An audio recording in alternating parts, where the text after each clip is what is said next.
good morning, afternoon, or evening, and welcome to the Bloody Disgusting Network. The following show is just horrifying. Beware.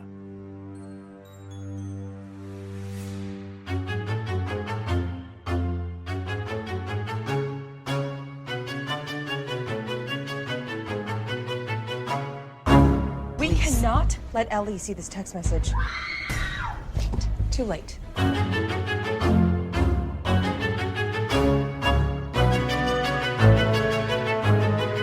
And welcome back to Horror Queers. We're talking keeping the company of Theta Pi bitches. We're talking tricked out tire irons. And we're talking iconic character Charlene Chugs Bradley. And I'm Joe. And I'm Trace, and we're talking... Oh, she looks terrible. We're talking Sorority Row, y'all. I knew you would pick a Jessica line, which is why I just stayed away from her completely. Oh, I'm so happy to be discussing this. This movie, y'all. If you haven't seen Sorority Row, I don't even know what to tell you.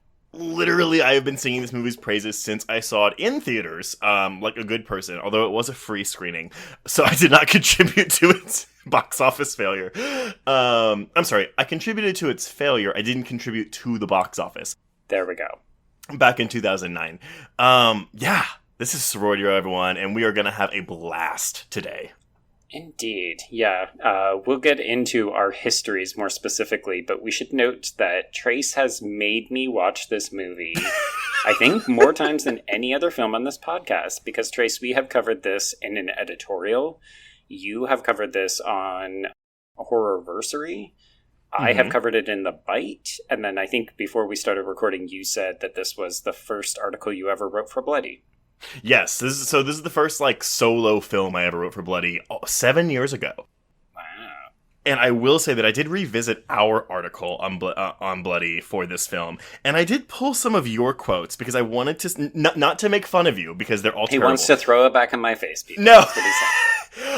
I just want to compare, because I saw your 4-star review on Letterboxd this week, and I was like, oh, that's higher than I remember him liking it, and I was right. Things have changed. Yeah.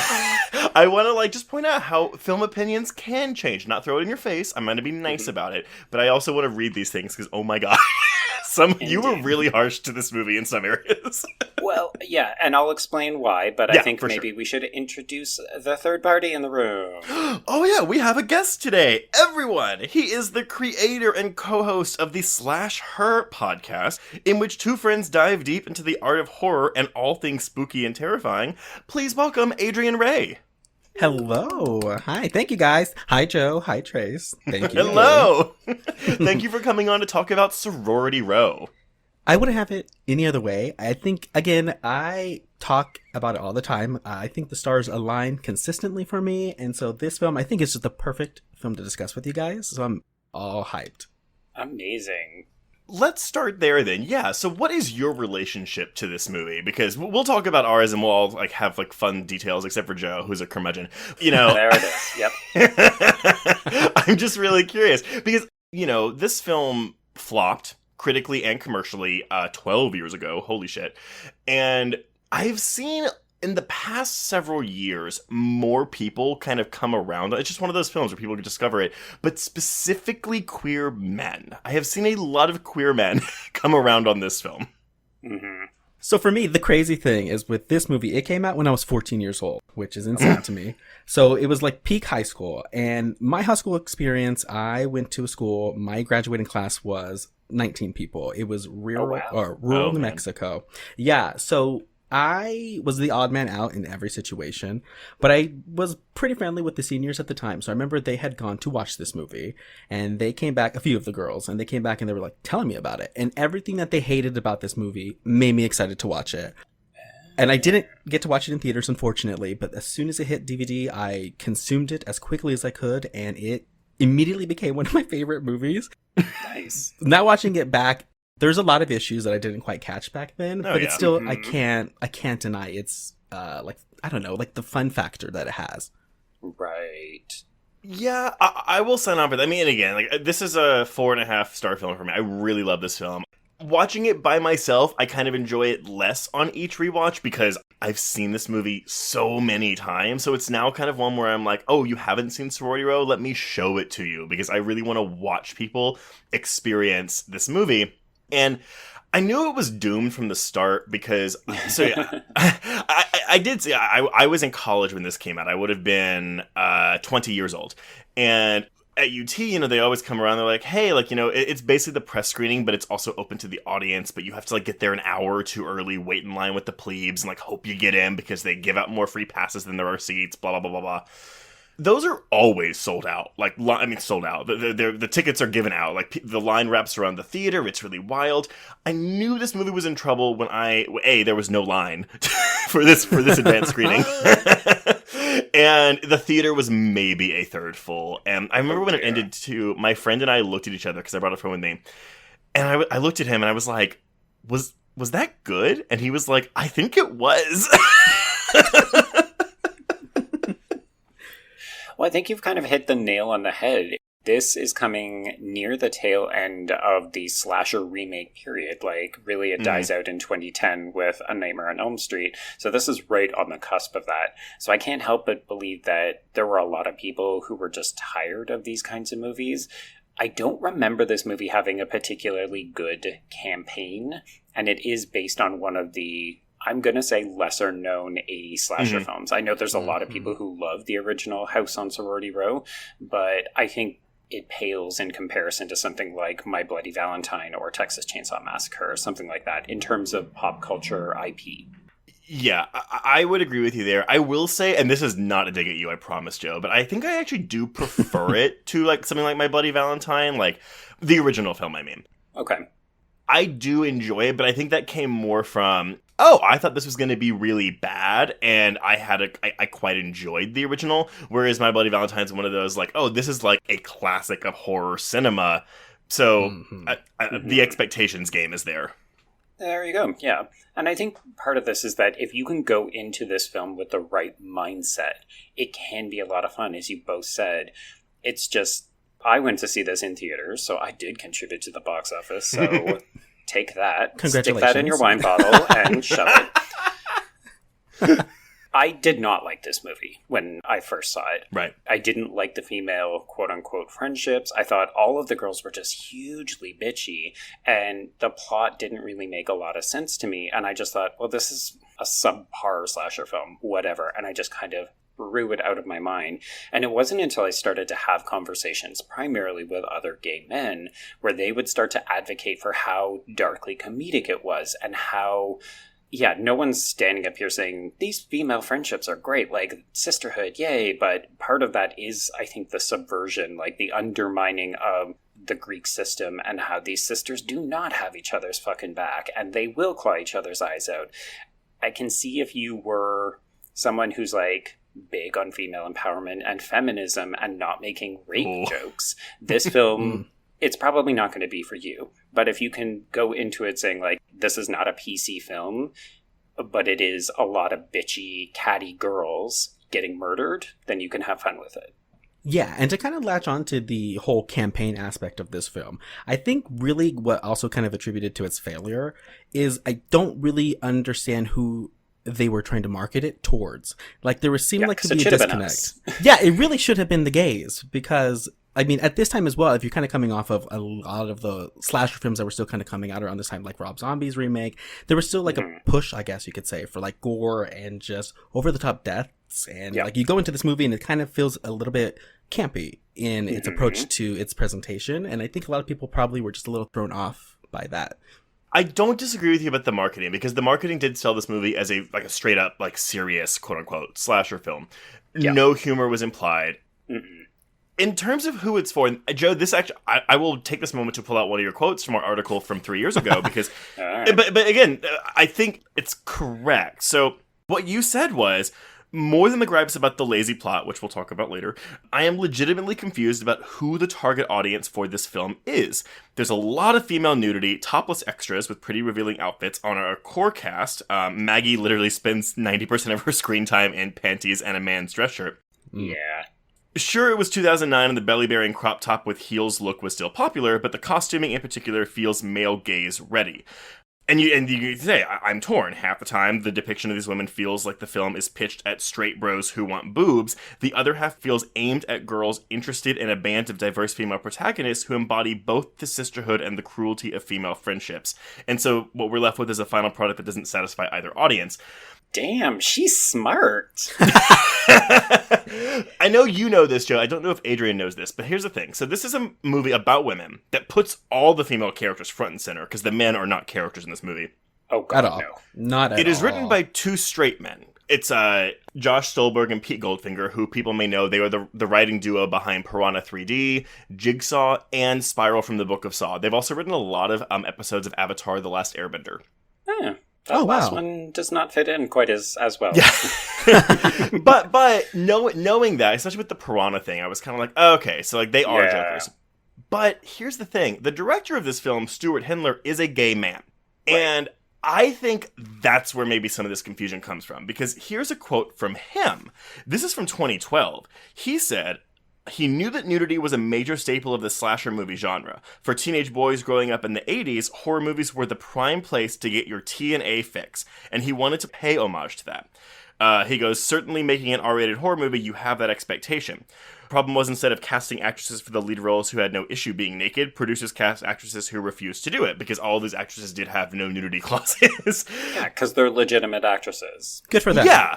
Not that doing nudity means you're not legitimate, but... No, but I think in 2009, there was that perception, particularly if you're a younger actress. Like, a lot of these actresses had been in other teen-friendly fare. So I can't imagine that they looked at it like, I'm doing nudity for a slasher film. Like, this probably isn't going to help my career in the same way it might if it was a Kate Winslet performance in which you take off your top. Right. But it also kind of sounds like from Handler, and the commentary on this Blu-ray, which has Handler with 4 of the actresses, it's Leah Pipes, Brianna Evigan, Rumer Willis, and Margot Harshman, because Jamie Chung was busy filming Grown Ups when they filmed this commentary. Woof.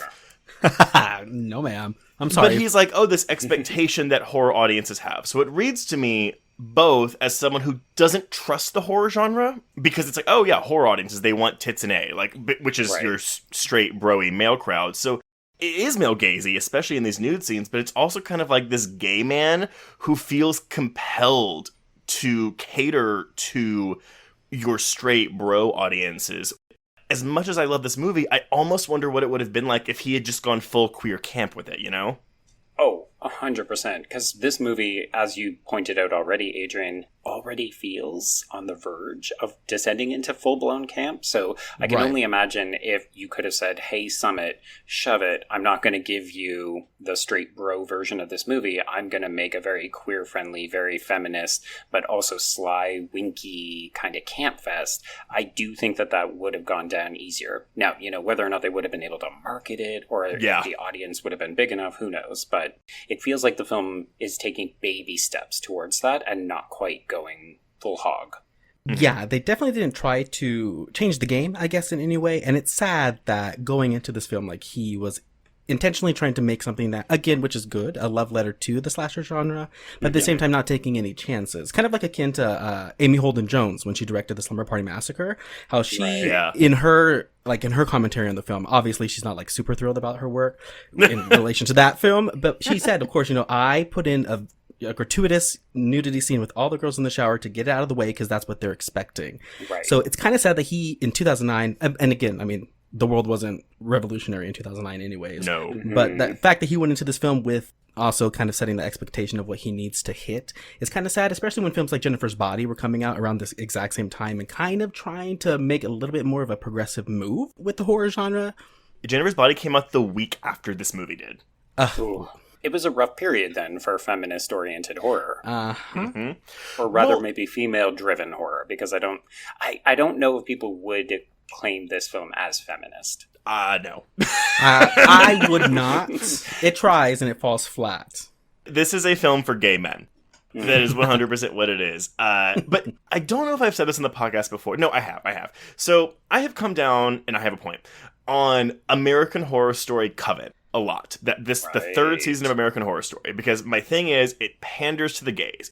it eschews any sense of plot and character in favor of bitchy one-liners, because in my opinion, Ryan Murphy's like, oh, the gays are fine. Like, give them bitchy one-liners and they won't give a shit about the plot or the characters or any kind of, like, meaning. And it bothers me in that season of that show, whereas it does not bother me here. And I spent my entire rewatch last night trying to figure out, why doesn't it bother me here? But it bothers me so much in Coven. Did you come up with a revelation? Not even something revelatory. I think that even though American Horror Story Coven is kind of funny and campy, I still think it takes itself very, very seriously. The tone doesn't work for me there. Whereas, and Joe, this may be something you disagree with me on. I don't know about what you'll think, Adrian. I don't think this movie takes itself seriously. I think this movie is very in on the joke. And that is actually something that you and I disagreed on 3 years ago, Joe. But, you know, comedy is subjective. So I'm watching this and I'm like, oh, this movie's hilarious. It's trying to be funny. Right. So it doesn't bother me. Like, the plot holes, the stupid motive for Andy, which I cannot wait to talk about at the end of this movie. Girl. Yes, please. But, like, none of it bothers me because I'm like, yeah, it leans into camp enough, and it's so kind of, I don't want to use the word silly because I don't think the movie is really silly, although some script things are. But I don't know, I can look past literally any plot hole because I'm just having such a fun time watching it, whereas watching Coven, I'm just kind of like, oh my god, stop blowing smoke up your ass, guys. Like, just fucking tell a story. No, I agree with that wholeheartedly. And I do definitely, I mean, even from the jump, when I first watched this film at the age of 14, I assumed it was like a dark comedy. That's just kind of the whole tone that it presented to me. And that's what I ran with and have kept that feeling ever since. I don't think it takes itself seriously. And I kind of love that about it. Like, I think they knew what they were doing. Although, again, it trips up a lot with a lot of what it presents. I still think it's successful. And it literally comes down to the dialogue and just how quick and witty. I mean, Jessica, my God, it's just, she runs the show. And without her, I think the film I probably would have never rewatched if it wasn't for her, to be quite honest. Mm-hmm. Oh, yeah. I mean, folks, if you haven't caught on that this is just going to be a Leah Pipes fan worship couple of hours, you are probably sorely mistaken. I'm going to lightly disagree with both of you. I still hold the mindset that I do think this film is taking itself seriously. What I've come to appreciate, and the reason that my score on the film has changed, is because I can actually catch the humor more. What I realize is that on first watches of this movie, the jokes are delivered so quickly and almost unceremoniously. Like, the film doesn't give you a moment to even sit with the joke or realize that it's being funny because it's too busy trying to be a slasher film. So I miss a bunch of the jokes, or I don't realize that it's supposed to be funny. Like, I'm laughing at the joke a minute after it's happened and somebody's been murdered. So I've come to expect and hear those lines of dialogue and recognize how funny they truly are. And I think that the girls are actually really comedically, they're delivering great comedic performances in that regard. But I don't know that the film is successful at negotiating the comedy and the horror. And this is where I will... We've discussed so many times about how different our senses of humor are, Joe. You really gravitate towards that dry, acerbic British humor. Right. Whereas I'm very much more for the lowbrow, like, American humor. Right. So Adrian, like, when he was watching the other day, he texted me and he was like, 4 viewings, and I finally guffawed at the "oh, she looks terrible" joke. And I was like, wait, you didn't laugh at that joke anytime that you watched this from movie the jump? before? Joe. No, because the line itself is always funny, but in the context of the scene that it's happening in, I don't think that the film is letting the comedy land. And this time I was like, I still don't think it works, but I think that that line is fucking hilarious, and I think that Leah Pipes is fucking hilarious delivering it. Correct. The film really doesn't give anything time to breathe. And it does take rewatches to really kind of pick up on every little thing that they're dropping in this film. Because like you said, like right after that, "oh, she looks terrible" line, immediately like they're moving on to Kyle like breaking into the bathroom. Like, it doesn't give you the chance to sit with what makes this movie successful, because it's, again, like you said, then forcing a plot that isn't really going anywhere, like right back into your face. Like, you didn't need Kyle to break in right then, because then you could have let that be funny. But you're so busy trying to insert these men in here who are of no consequence. And, like, nobody really cares about why these murders are being committed. Like, the movie misunderstands what it's so good at. And nobody calls the police. I 100%. No, this is a whodunit. And, sorry, the reason when who cares who done it, Trace? Okay, the movie is so ingenious because literally the whole time you're like, oh, it's Kyle. Because the first time I watched this, I was like, okay, well, they're really setting up Kyle to be this red herring. So when he starts going like on his axe murder spree, I was like, oh, that really sucks that they're like, that this is it. Like, oh, this is the one. So when it finally is revealed that it's Andy and Kyle was just going crazy because... See, you're laughing like, oh my god, that's so hilarious. And I'm like, no, the movie thinks like, oh, we really duped them. We really pulled a switcheroo. No, but okay, we'll talk about the motive later. But I was going to mention, I mean, this is, in terms of the speed of the comedy, I have laughed at that joke from the get-go, but maybe it was because my theater was empty, so no one was laughing at it to like, there we go. Cover up the line. Clear audio. You could hear everything. But like, I mean, like, I don't know, like, this maybe isn't a good comparison, but like, Joe, did you watch Gilmore Girls? I've seen a couple of episodes, but I haven't watched it like all the way. Okay, so that's a show where, like, I mean, people that don't like it, I've always heard they talk too fast. Like, there's no room to breathe. It's just and I'm like very high energy, as most people know. So like, that's kind of like my speed. So like, that's why I find it funny. But I get from this breaking down of the timing and the editing and whatever. I get why it doesn't work for you. I just can't understand it. and not even, I think what Adrian said is what really resonates with me, is that it didn't work on the first go. And the thing is that if you watch this movie and it didn't work, then you're probably not going to give it a second chance, or you're going to wait until you start a podcast with an asshole who's like, hey, let's watch Sorority Row every fucking year. As you should, This Trace, is the kind of though. film where, surprisingly enough, it's a film that requires multiple viewings to catch everything that it's doing, even though on the surface you think, oh, well, the plot is stupid and it's just a bunch of half-naked girls. The film is doing more than that, but for me, personally, it just took a couple of rewatches to catch it. But see, that's how they get you. They keep bringing you back because you want to make sure you picked up on everything. So they know what they're doing. Whether intentionally trying to be funny or not, they know what they're doing. They don't let things breathe, so you have to watch it again.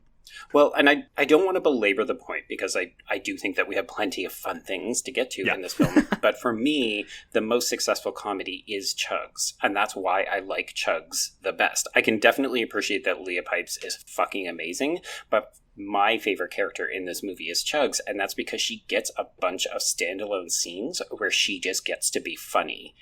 I mean, whether or not you like her blue humor, that's another point. But for me, the whole scene where she's in the kitchen and the freshman won't go down on her and she just like dresses him down, I think it's hilarious because that is a strictly comedic scene to establish her character. It's also like Harshman's delivery is so deadpan for all of these jokes. See, and deadpan humor. Yes, and that is why it works. I will commend you on your praise of Leah Pipes because 3 years ago, Jesus. This is what you said. Not you dragging him the entire episode. Is Whitney in heaven just looking down being like, she's got the receipts? I only pulled 4 quotes, so this is number 2. But you said about Leah Pipes, I'll admit that Pipes' bitchiness is savage, but I'll confess... Can we watch the inflection, please? But I'll confess that I just don't find her performance as striking as you do. It comes off as a very typical acerbic head bitch to me, and if you're going to deliver shade and profanity, she doesn't hold a candle to the gold standard, which is undeniably Rose McGowan in Jawbreaker. Oh no, I'll stand by that claim. Yeah. That's okay. I can accept that. Courtney Shane is top level. No one can come for Courtney Shane. Sorry. No, but I do think that Chugs and Jessica are probably the 2 things that people latch onto the most. And Chugs is a very good spot in this movie, and she's gone way too soon. She gets the best death in the movie. But, poor Margot Harshman, man. Did y'all watch Even Stevens? Well, I know Joe didn't. But Adrian, did you watch Even Stevens? No, you were too young. Shit. No, I watched Even Stevens. There we go. I was a huge fan. Lizzie McGuire, Even Stevens. I was watching that shit. So yeah, I was obsessed with her. So she was a bright spot when I recognized her immediately when I first watched this film. And again, I mean, yeah, she's taken way too fast from us, but I guess we can get into that. Okay, well, let's just jump into this. So Sorority Row came out September 11th, 2009. Oh shit, I forgot about that. Oh, she was doomed to fail. Released by Summit Entertainment. We're looking at a runtime of 101 minutes and a budget of $12.5 million. did not do very well at the box office. So it opens in the number 6 slot with $5 million, and it goes on to gross $12 million domestically.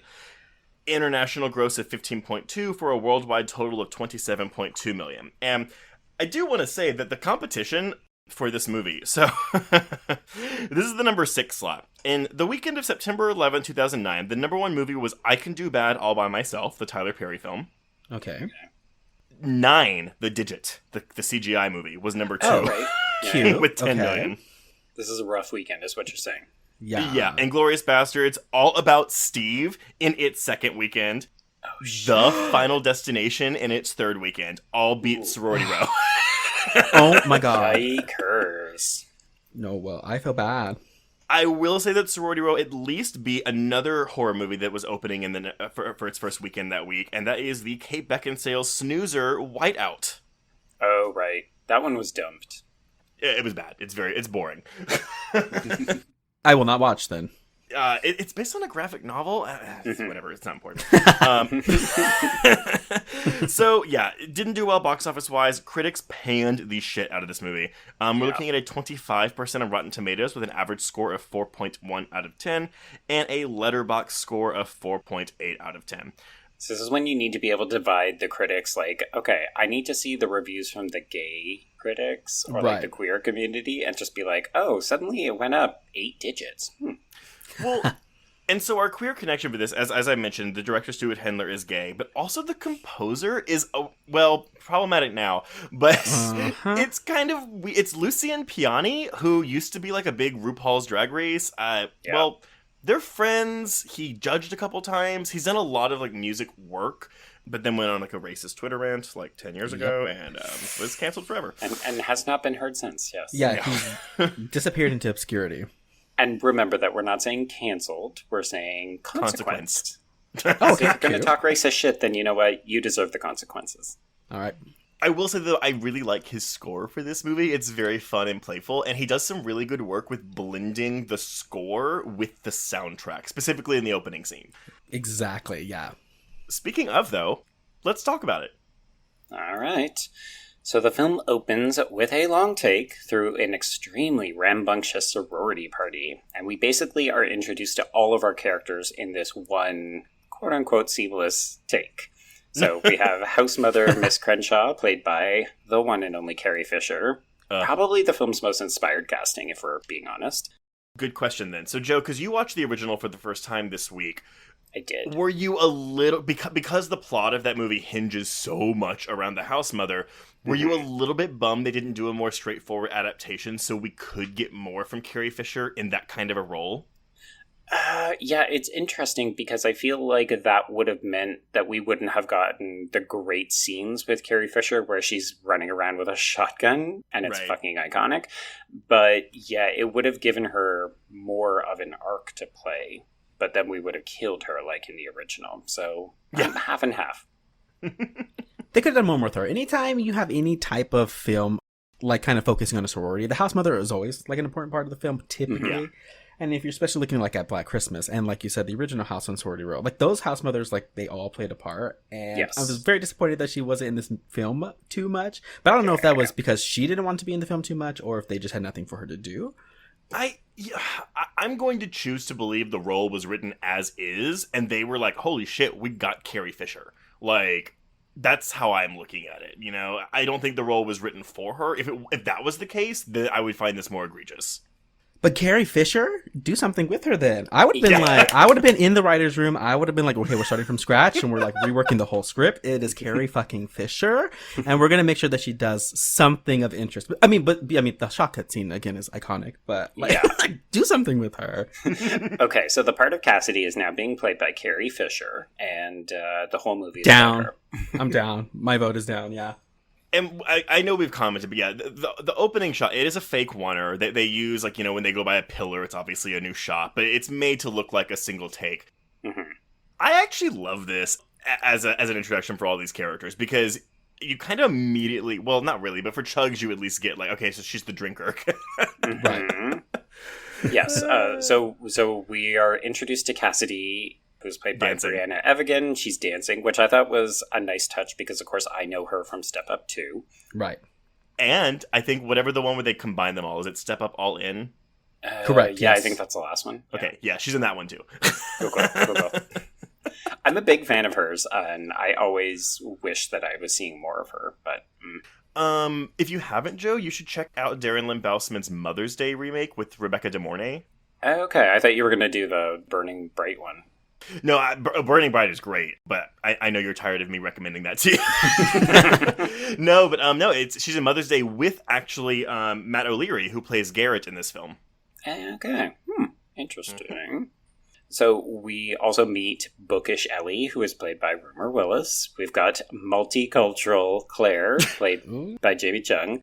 Drunk Slut Chugs, who is played by Margot Harshman. And, of course, Head Bitch Jessica, played by Leah Pipes.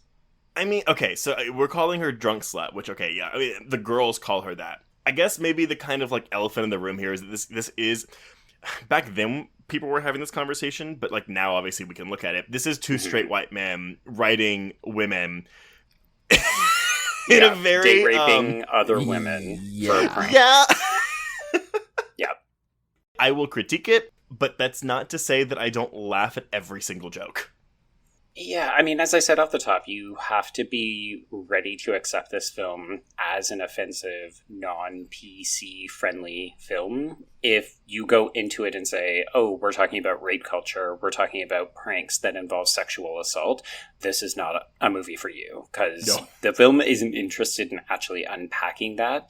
If anything, it's really just, it's inciting incident, and then it's like, cool, hot girls, bad behavior. Yeah, very that. And this all happens within like 5 minutes. So Yeah.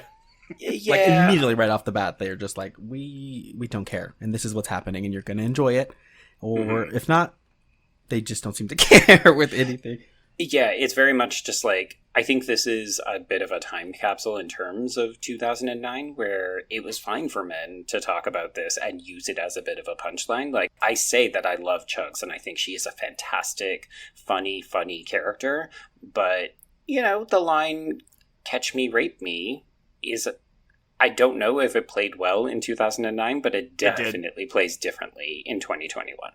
It played well. Well, I'm sorry. For me and my friend in our lonely theater in 2009, it did play well. But I mean, there's something to be said for the shock value, right? Like, this humor is so baldly offensive and very non-PC, and then to put it into the mouths of very attractive young women, I almost want to say that it's a bit subversive because this behavior is so crude and almost lewd. Yeah. And it kind of perpetuates that message as well, especially because, again, the film itself, although inherently campy, it still feels as though it is being presented to maybe like a straight male gaze, as a lot of slasher films are.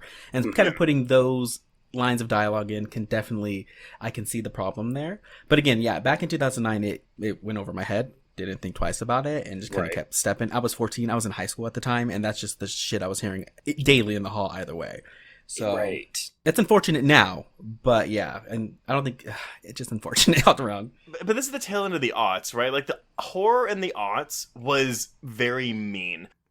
Obviously not PC, but it was very mean. So I don't know. I think if it had come 2 years later, I would be more like, ooh. But like, because it has those double O's in the year, I'm just kind of like, it's 2009. Right. And if we're thinking about this as an intentioned throwback to the 80s, these are not the kinds of conversations that we're seeing in 80s films either, right? It's like women are regularly seen topless and sexually available, and the men are pigs and these kinds of things. So in some ways you're like, oh, that's the homage, but also, ugh, fuck. Okay, so that also, I mean... The people that hate on this movie, not for PC, just because they're, oh, it's a stupid slasher. I'm like, okay, if anything, this movie embodies, like, 80s slasher more so than most of the remakes that were coming out around this time. I'm sorry, in the 2000s. So it always makes me laugh when people are just like, oh, that movie, that movie is so stupid. I'm like, okay, let's go look at your fucking wall of 80s slashers over there and all the fucking stupid movies over there. Like, I'm sorry, you just don't like the time period. That is what it is.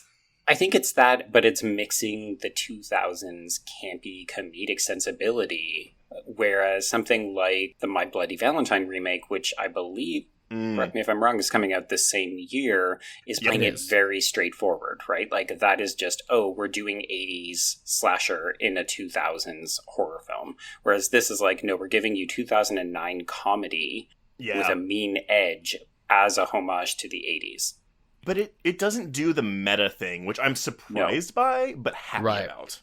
Not to like solely deny the influence of the 80s slashers, but I feel like they were trying to maybe hit like late 90s, early 2000s slashers, when kind of it was like hot and heavy with Scream, and it was a little bit more self-aware and not as gratuitous as it was just, the decade prior. So I think that's maybe what they were trying to do, like trying to pay homage to everything that they could. But again, I don't think they're successful with it, but it is a good time capsule of 2009 and just kind of where film was at that time, especially within horror, because I think horror was trying to kind of find its footing around this time frame, because remakes were hot and heavy. At the same time, they're still pushing a lot of, obviously, like Paranormal Activity was still coming out in Saw, and like they were just trying to kind of figure out what worked and what could make money. And I think the film was trying its best to encapsulate anything and everything about the slasher genre. I don't think it was completely successful, but I like what it did result in, because I still feel like it encapsulates its time period of release. Yeah. We have the movie to enjoy now, and that's all that matters. I don't disagree with you, Adrian, because I do get a kind of I Know What You Did Last Summer, where it's clearly evoking the memory of Scream, but it's not saying, like, I'm not doing meta humor. Right. I am actively choosing which tropes I'm going to reference because I know my shit. I did my homework, and I know that played well about a decade ago. Right, exactly. And I will say that there were quite a few reviews of this film at the time that were like, it's really just doing I Know What You Did Last Summer. And I was just kind of like, well, you clearly haven't seen the original film. Right? Because it's the same. Because if anything, I Know What You Did Last Summer was doing the house on Sorority Row. All right. Okay. Yes, exactly that. Yeah. I mean, if you watch a slasher film and you're not like, oh, let me pick out all of the 80s references if there's an opening prank, like, I'm sorry, you need to go back to the board, because that was what we did in 80s slashers. Like, something happened pre-credits that is going to come back to bite the characters in the ass. Well, that's a good segue. This prank. All right. So the girls, cheers to Theta Pi. And I do love that this introductory piece where they each take a shot and say what they're thankful for, and they kind of like throw some backhanded shade at another girl. Very telling about what they value, who they are, what their dynamic is. So I think it's a very clever way to introduce them more fully.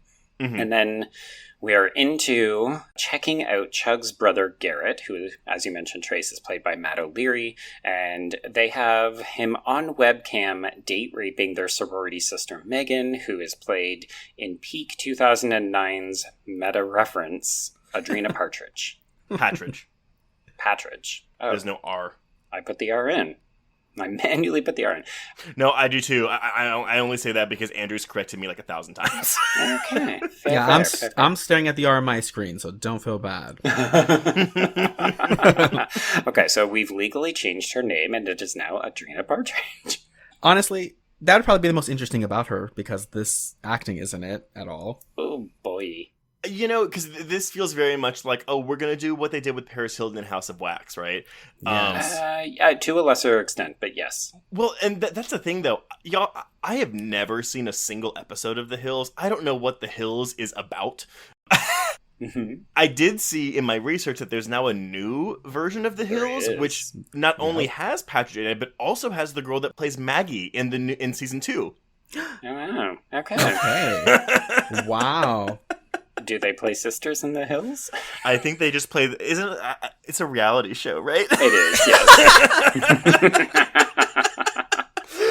All these people were like, oh my god, Adrena Partridge. And I was like, who the fuck is Adrena Partridge? Yeah. And that's not me trying to be cool. I hate it when people on Twitter are like, who? No, I just didn't know who this was. I don't know her. Yeah, full Mariah Carey, The House Down. I don't know her. You're like, no, but really, I legitimately don't know her. I just did never watch The Hills. I think Lauren Conrad is a person on that show. No. Kristen Cavallari. That's one, right? Also, yes. Yeah, she dated Spencer.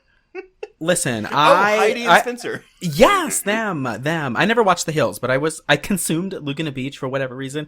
I don't know what it was. I don't know. I was literally in fucking farm country, okay? So anything that showed the ocean, I was like, oh my God, there's a world outside of this place. And so I consumed Laguna Beach and just was like, yeah, cool, California. Well, and you would have been the target audience in terms of age, too. Yeah.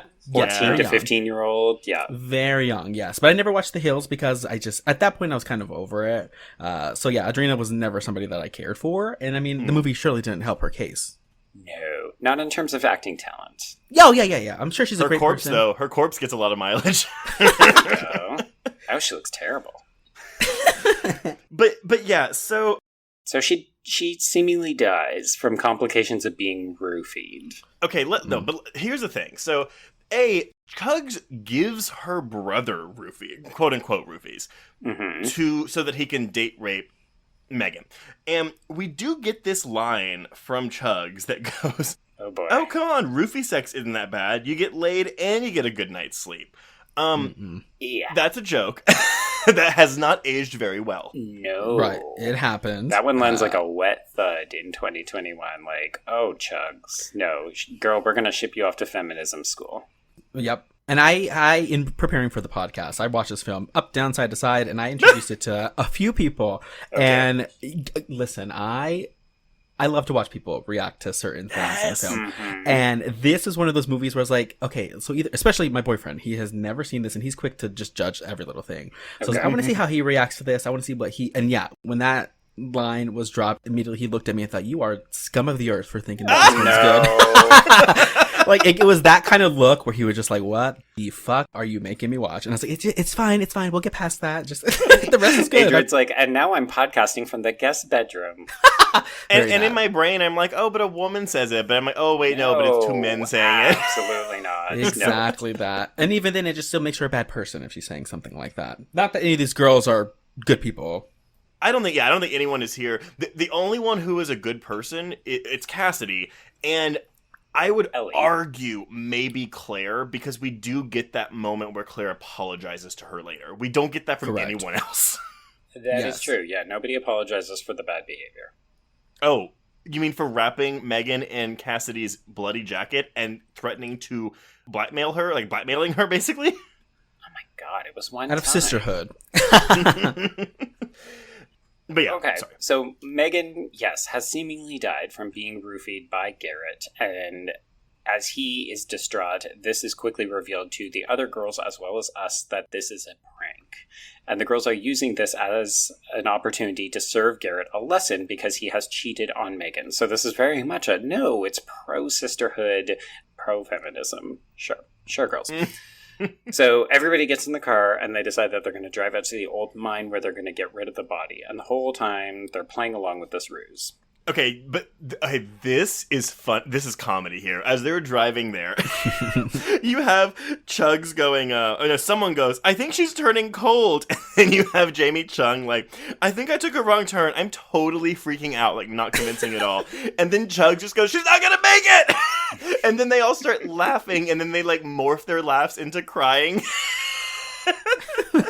Yeah, these performances would not get them very far, but apparently Garrett is upset enough that he believes it all.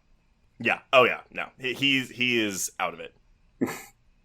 So, alas, he buys it so fully that when they tell him that in order to sink the body in the well, which later we find out has no water, so this would have all been for nothing, they have to get the air out of her lungs, so Garrett stabs Megan in the chest with a tire iron, unfortunately killing her for real. And this is all being captured on a 2009 shiny cell phone video. She's stunning. So I actually did catch something here that I don't know if we want to read too much into it, but while they're doing this, Cassidy's talking to Jessica. She's like, how far are we going to let this go? Like, why are we doing this? Blah, blah, blah. Mm-hmm. And Jessica goes, that's right. That's why we're doing it. Because it's funny. And I don't really know. I don't know if it means anything, but for me, my delivery was like, her delivery, what I read that as, was that she had an experience with sexual assault, and so she's just, like, going out, taking everything out on, like, would-be sexual assaulters. Like, she's, like, promising young woman, but in 2009. Interesting. There's no reason for me to think that. The movie does not give me any reason to think that. It's just the delivery of that line. I was like, why did she deliver it this way? It doesn't make any sense. Yeah, because everything that we know about Jessica, and especially after what happens, is that she's very self-serving. So the Right. idea that she would just like to play a prank on somebody could hypothetically be a rationale. But it doesn't dismiss your potential reading.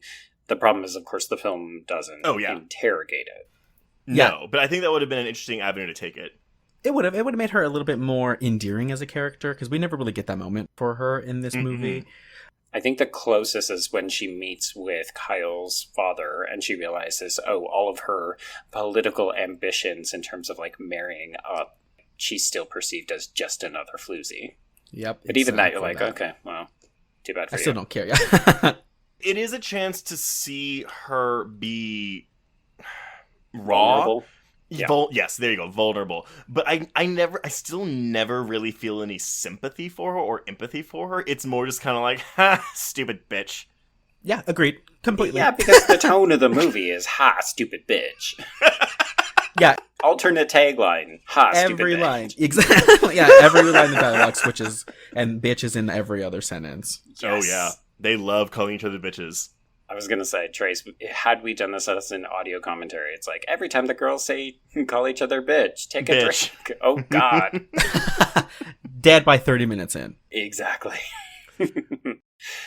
So Megan is dead. It has been captured on cell phone. And yeah, this is where Cassidy says she's not going to go along with the plan, the original plan to hide the body in order to protect their futures, which is, of course, the age-old thing. We can't go to the cops. They'll never believe us. It'll ruin us all. We've all got to commit to this. And Cassidy says no, so she walks away.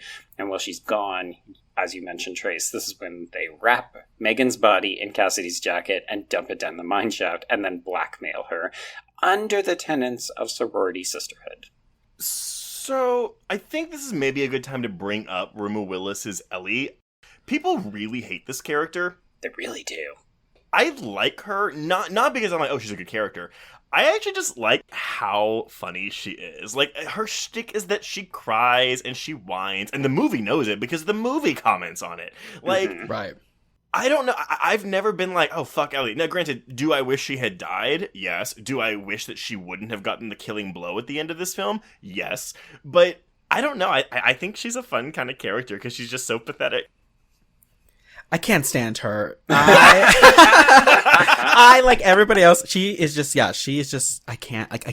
Like, I understand in the situation they're in. I mean, there's going to be, and it's great that they play on different people's reactions and different emotions that can come into play with this whole scenario. But I can't fucking stand it. Like, literally, if people are dying, sweetie, it's time to fucking buck up. Like, I don't care.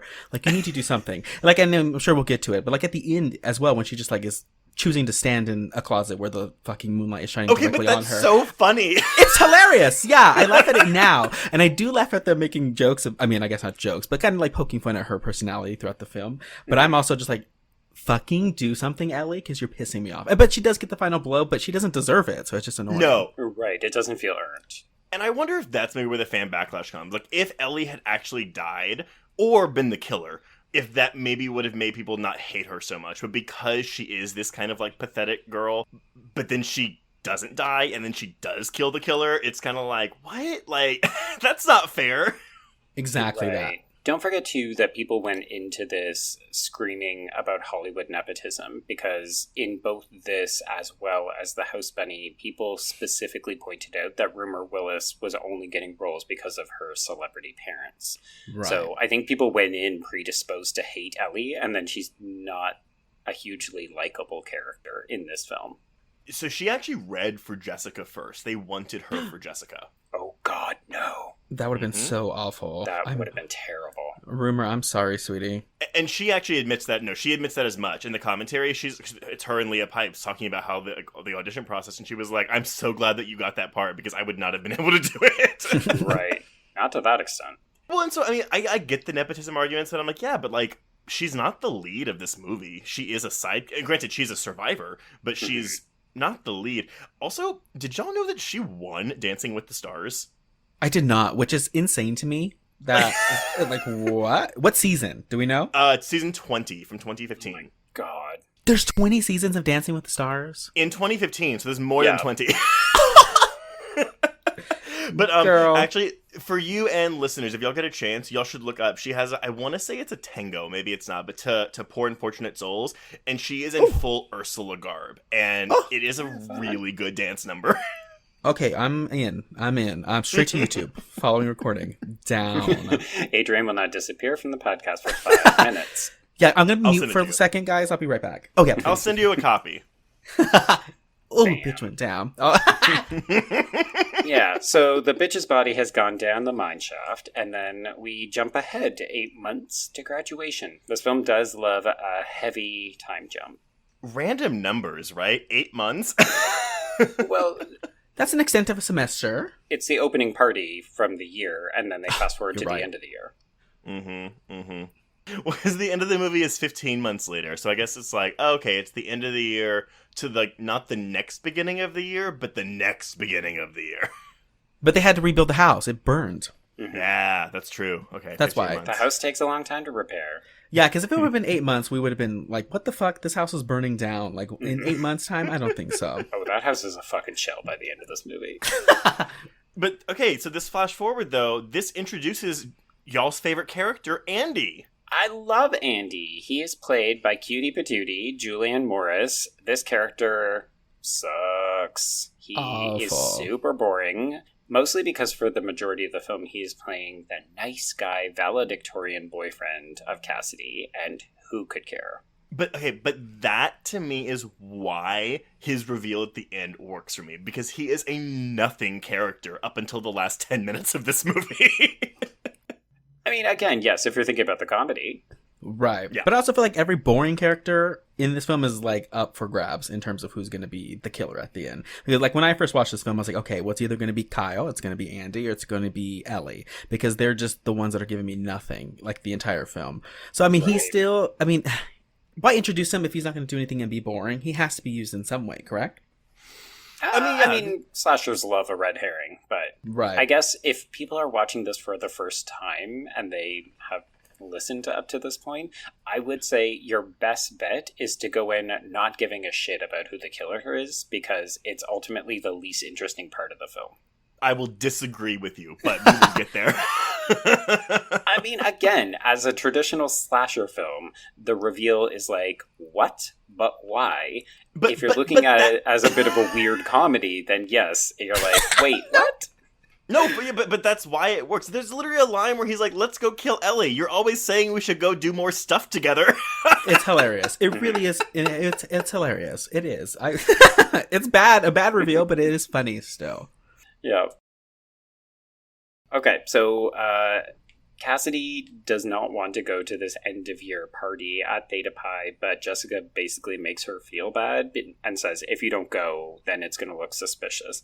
So she shows up, and Jessica is delivering this toast, which is all about trust and respect and honor and secrecy and solidarity. And I'm just like, Jessica, baby, I don't know about secrecy being one of those tenets of sorority sisterhood. This is when we are introduced to Megan's younger sister, Maggie, who is played by Carolyn Damore, and this is the start of Ellie having regular freakouts because she thinks that Megan looks like... No. Oh, She thinks that Maggie looks like Megan, and they look, I don't think, anything alike. At all. No, they don't. Literally nothing resembles one another. But what I love here, though, is that when Ellie faints, we get like a Wilhelm crowd scream. Oh yeah, it's so funny. The gas. All of you Everybody like, gasps. oh! Immediately. It's hilarious. It really is. But we also get Jessica's amazing retort with that when she walks in on them in the kitchen, like, immediately following. She's like, who up and faints anymore? I love it! This is So really good. the start of Jessica's, like, because we're about to get the, friend me on Facebook, I'll totally confirm. Oh my god, I can't. Yeah, this is where Leah Pipes really starts to take control of this film. So we're introduced to Maggie in this kitchen. She says, yes, I'm the younger sister. I'm planning on pledging.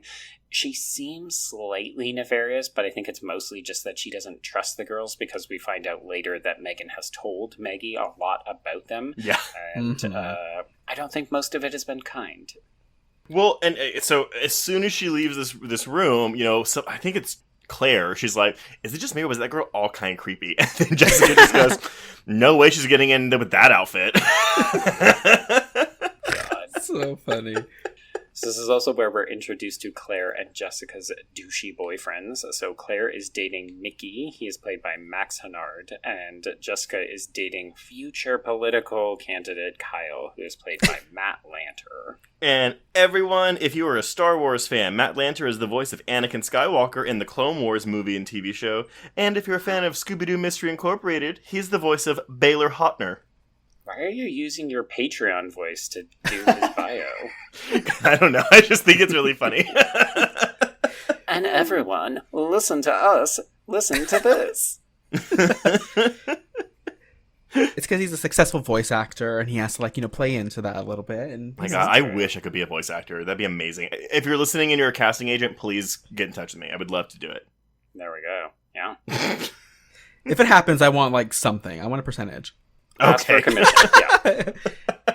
Like, I don't give a fuck. 0.02%. I just something. So this is where everybody gets a text that says, I know what you did last summer. Oh, sorry. No, they get a text of a tire iron that tells them, I know what you did last summer. And everybody has a little bit of a freak out. Jessica reminds Cassidy that she should not be on her high horse because she could have gone to the cops anytime in the last 8 months, and she did not. Ooh, Cassidy bitch. goes, wah, so she contacts Andy. This is the introduction of Friend Pin, which I think is the movie's stupidest conceit. It's insane. It's the pre-Find My iPhone. Mm-hmm.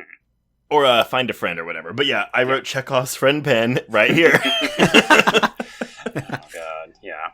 But we do learn that she will stick around for the party because, of course, sisters come first. So, because it is the end of the year, Miss Crenshaw gives them all bracelets. You could also call this Chekhov's bracelet because it will literally save Cassidy's life at the end of the film. And in case you didn't realize that Jessica was a huge cunt, this is where she immediately insults the bracelet and then discards it, prompting all of the others to do the same. Right. You also, if you didn't catch that, Chugs is a slut. They also make sure that you know it in the scene as well, as if that had been hammered home. Yes, no, because they give the sometimes 5 girls in one night, and then some rando extra just goes slut. Yeah, it kills me every time. But yeah, they like if it wasn't like just like so blatantly obvious, she's a slut. So just in case y'all didn't catch that in the first couple of minutes, then yeah, she's a slut, and somebody make sure you heard that she was a slut. Okay, but what is the better background actor role that will get you into the SAGs or the SAGs? Is it this, or is it check out the news? I'm gonna have to go with news. It's Scream 2 when she goes, look, local woman, and the woman in the background just goes, ouch! Ouch! So good. That's my life goal, honestly. Just anything in the background. Just give me something. A gasp. I will do it. Mine is to get calf implants. Oh my God. Okay. So speaking of how slutty Chugs is, this is where she says, I'm going to go and get party drugs for us for this evening. So she visits pervy Dr. Rosenberg, who is played by Ken Bolden, and he doesn't last long. He gets a tire iron in the head, and this is our first view of the killer, who is dressed in a hooded graduation gown. I had to look that up because to me I was like, he's wearing a black something. Oh, yeah, she's not appealing. It's not appealing. The outfit's not cute. This is a psychiatrist who has anal sex, specifically anal sex, because Chug says he's into butt stuff. Yeah. With his patients in exchange for prescription samples. Like, don't love that. I mean, no, it's terrible, but it's also the movie treats it as a joke. Like, again, I know that we have to be on here like, well, this is bad, but I'm also sitting here like, this is really funny. Yeah, and that's the thing, is if you can't get behind this comedy, this is probably about the time that you will say, did she just say catch me, rape me? I'm out. Thank you. Well, yeah. He hears the tire iron, like, being scraped. He hears someone come in, and he's handcuffed to this bed and flat out yells down the hall, excuse me, you have to schedule an appointment. I'm like, what? Well, because he's nonplussed that when Chugs comes in, he's handcuffed by one hand to the bedpost. Like, I think this is just usual behavior for him. Yeah, 100%. So Chugs has not recognized that he has been murdered, so she lays back on the fainting couch with a giant bottle of presumably Chardonnay, because I would assume that's what Chugs would drink. Sure. And as she's drinking, the killer comes up and rams the bottle down her throat, rams it down again, and then slits her throat with his modified tire iron. I mean, iconic, legendary. It's It great. truly is. And folks, we did mention this briefly when we talked about Midnight Kiss, because we were like, hey, maybe this is the inspiration. Spoiler, it was not, but that's okay. And you know what else used a bottle in the throat is Freaky. Right, You're yes. correct, yes. Opening scene. Ooh. That one I wouldn't be surprised if that was a direct homage to. Oh, yeah, I wouldn't be surprised at all, given the gay of it all. Mm-hmm. And this will also start our trend of our characters being killed via mouth things. Right, exactly. This movie is very interested in the mouth orifice. Yeah. Supposedly, the reasoning behind it was because it was like, oh, well, their secrecy, like, their mouths were shut, so now we're going to open them, like, with their deaths. I'm just like, no, it was an oral fixation. That's what this was. Very much that. I'd almost say, like, oh, these bitches are constantly running their mouths, but not about the important thing. Mm-hmm. Mm-hmm. Yeah. Okay, so sadly, that is the end of Chugs. And this is where I start to lose interest in the film. Kidding. This is a little bit of a lull because we have this next scene and then our shower scene coming up. Mm-hmm. Yeah, so Jessica goes to meet with Kyle's father, Senator Tyson, who is played by Rick Applegate, and he tells her that he can't figure out if she's the spend your life with her girl or the burn hard with her girl, which just tells me that he should not be a senator because those references sound like surf culture from the 70s. Mm. I also it's like he's like out Jessica-ing her because he goes, "You're a spirited girl, Jessica. Thank you." That wasn't a compliment.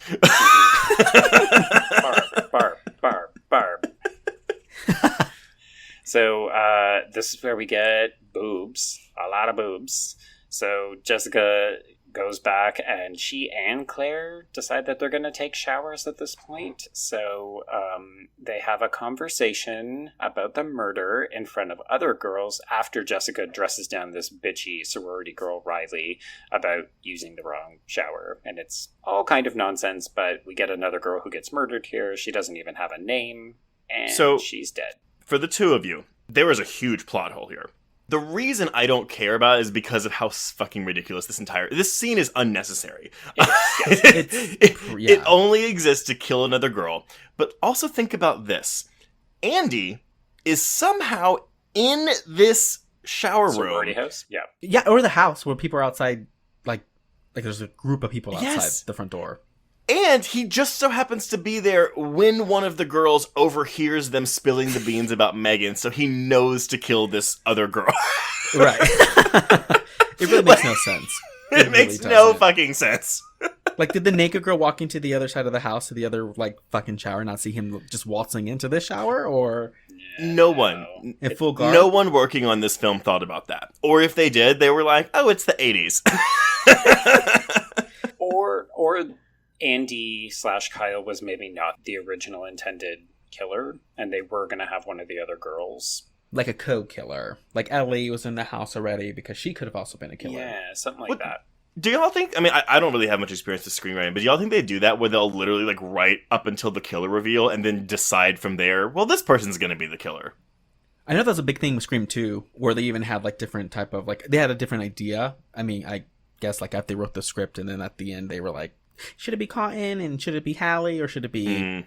They had different ideas to avoid spoilers. So I don't know if they intentionally already knew what they were doing with that film, but they at least had a whole bunch of different options that they had in mind. So I don't know if that's what they were going with here, but maybe that would have made this scene make more sense, perhaps. I mean, this is technically a whodunit, so they probably wanted a bunch of red herrings. So I guess in this case, the point of the scene is to say, oh, it has to be somebody who has easy access to the sorority house. Who could that be? Right.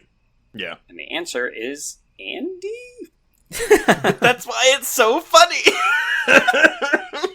Some people say plot hole. Trace says comedy. It's intentional comedy. That's what There it we is. go. It's There we go. brilliant. Okay. So Ellie is in the basement. She has been ordered by Jessica to go and do a bunch of odd tasks, and this is where she discovers Cassidy's jacket is hanging, and the group immediately figures out, okay, it must be Garrett. So, okay, Andy also knew that one of our four, because there's only 4 left because Chugs is dead, knew that one of our 4 girls would be the one to go into the basement to find this jacket. I mean, I guess if you've met Ellie and you know Jessica, you would know it would be Ellie who would be designated Shitty Tass. Perhaps. Unless he's already in this house, apparently. Like, up, down, he's upstairs, downstairs, in the bathroom. So maybe he was just, like, leaving it there just for later, and he just got lucky with this one. Yeah. Like, he was gonna put it somewhere else a little bit later, and he just so happens Ellie's down there, and it just works out. It works out. Shit, I was gonna use that later. Okay, scratch that off. I guess I'll have to send a video of the murder now instead. Oh, crap. Oh, yeah, or, like, texting. I mean, I guess we'll get into it, but, like, texting, like, mid-chase murder at the same, like... Oh, we'll get into that. Yeah. Yes. But the text is really funny. It's very bitchy.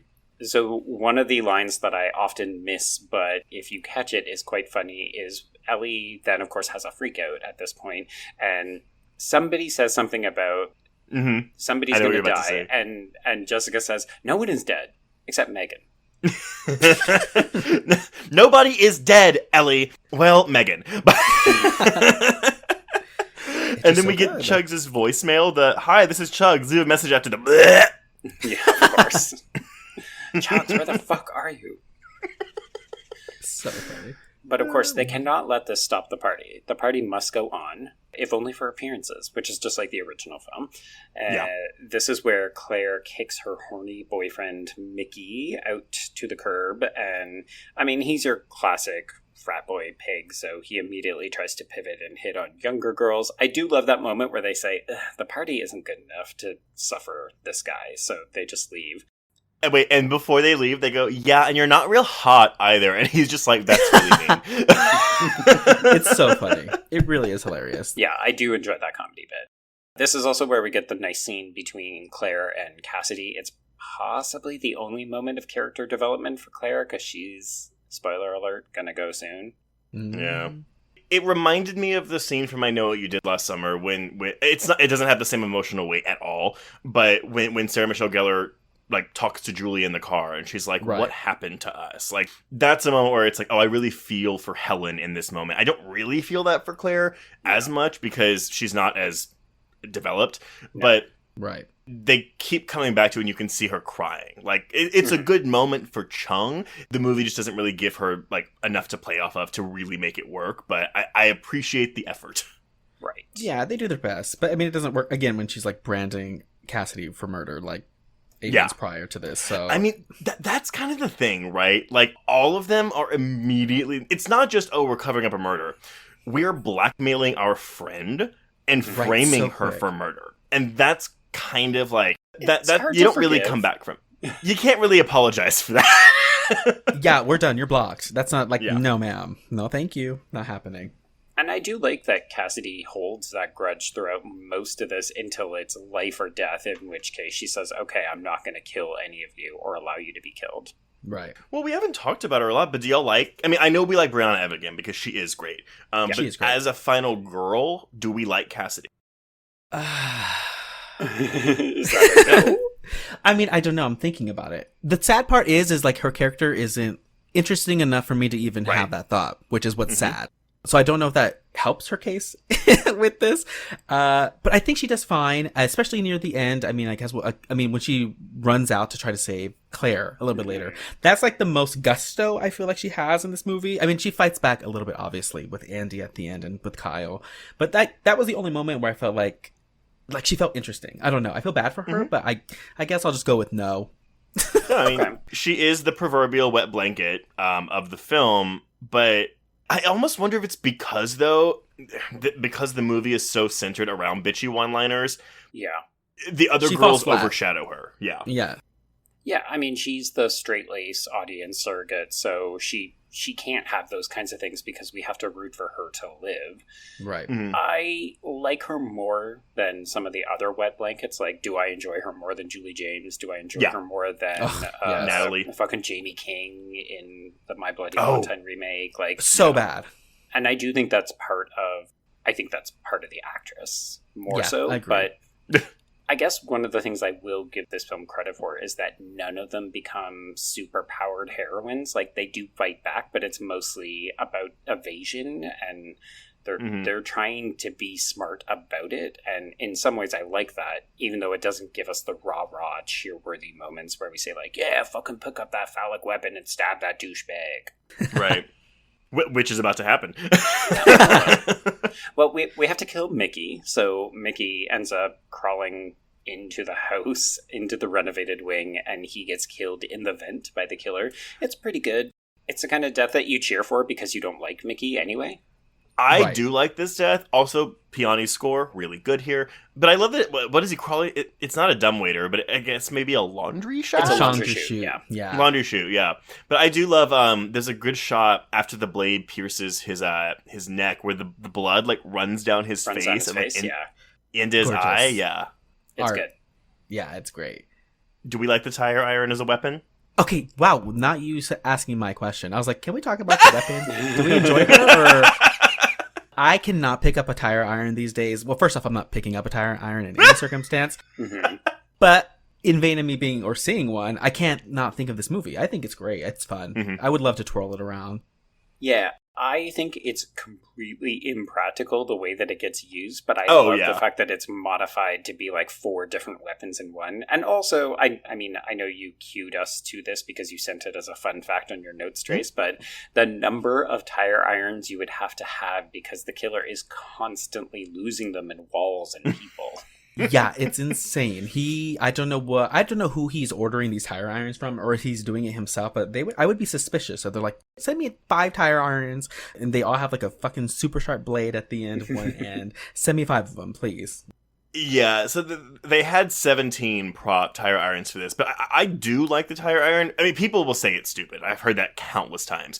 But for me, a trademark thing in a slasher film, if you're trying to make like I'm not going to use the word iconic, but just like a really memorable slasher, it's your killer, which this movie obviously is debatable if it's a good killer or not, and a signature weapon.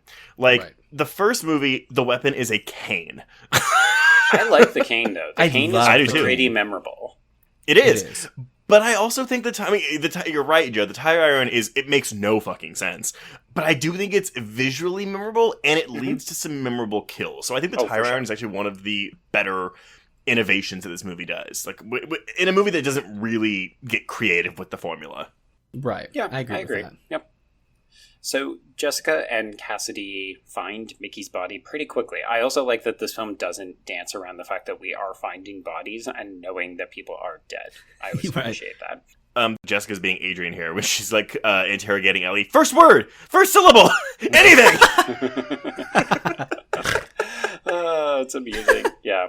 This is when they also get a new text, so they are sent the video of the murder, and Jessica flips out because she can't let Ellie see this text message. So too late. So Shit! funny. Too late! One of the best comedic beats in this film is that too late. It is so good. But then we get another scream in the car, and like I think it's Claire that goes, Ellie, you have got to stop doing that. Yeah.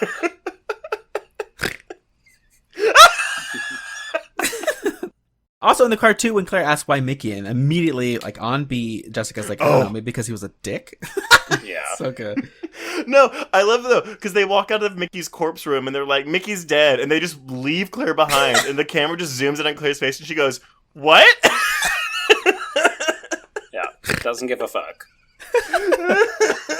It's so funny.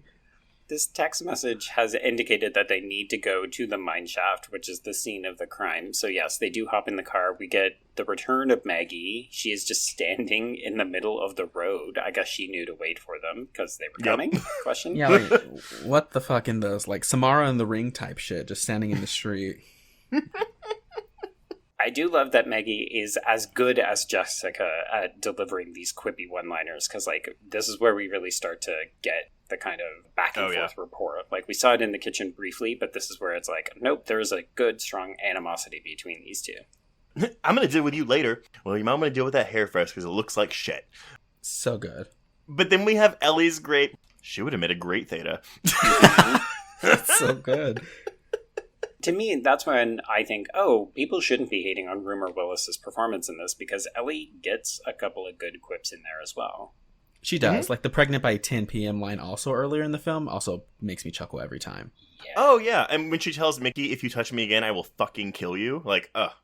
Oh, yeah. Also in the basement. I guess we're praising her at this point. Also when she's in the basement and she says something to the extent of, and this is why you're still a virgin, Ellie. She's pretty funny. Ouch. Okay, well, I'll wait till we get to, because there is one delivery that Rumer Willis has coming up that I think is fucking hilarious. So continue. All right. So we arrive at the mine shaft, and this is where we find Garrett. And it looks like he's been self-harming by cutting his wrists, but Jessica doesn't feel too generous about him because she thinks he's the killer. So she runs him over with the car, murdering him. She's Okay, twice. 3 to 1 odds, he's still alive. Am I... So funny. But to praise her, though, like in these scenarios with these movies, I mean, you're always like, fucking do something. Like when you have the killer in your sight, I mean, she's clearly wrong in this part, but I mean, Right. take him down if you can. She hits him twice just for good measure. I can Right. appreciate that. Oh, she's on a mission. Like, she's like, I gotta marry my She senator really is. boyfriend. Yeah, she's like, I need to get back to the party. Okay, Jessica. Full crazy eyes, man. As soon as Maggie walks into the screen, she's like she's full panic mode the entire movie. She's on a mission. Indeed, yeah. So we send Cassidy down this mine shaft. This is where she discovers the message, Theta Pi must die, and Megan's body is not down there. So they're like, okay, well, I guess we go back to the sorority house, which is now empty because the after party has begun. I love that they almost take offense to the idea of like, wait, where did everybody go? Wait, they left us to go to the after party? Did y'all think for a minute that Megan might have been alive and Patridge was gonna, like, be the killer in this No, movie? Absolutely not. No, not at all. I did. I'd say that's strike two. That was the one thing this movie that was feeding me. This movie was trying to feed me. I wasn't going to accept that one. Right, but it doesn't work in the original House on Sorority Row either, right? Every time they're like, no, Mrs. whatever her name is, the Mrs. Crenshaw stand-in that film, you're like, no, that bitch is dead. She's been dead the whole time. Right. Okay, Exactly. Well, I mean, listeners, spoilers for the original, but would y'all have preferred it if the killer was Mrs. Crenshaw's illegitimate, deformed child? No. Okay, that to me was the most 80s thing about that original film. Like, oh, we're doing deformed children coming back. Yes, So with ableist. full flashback, a whole like montage to just give us a little bit of a side story for the killer, and I'm like, Yes. I didn't need it. I don't need it, but you know, it is what it is. Yeah. We all watched a Giallo, and then we made a low-budget slasher in the 80s. Yep.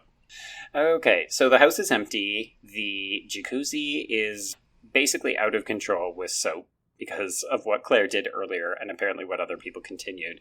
So as the other girls go inside, she checks it out to see if she can stop it. And we get this great scene. I actually think this is one of the tensest scenes in the film, is her following the cord to try to unplug it, and you can't see anything amongst the soap.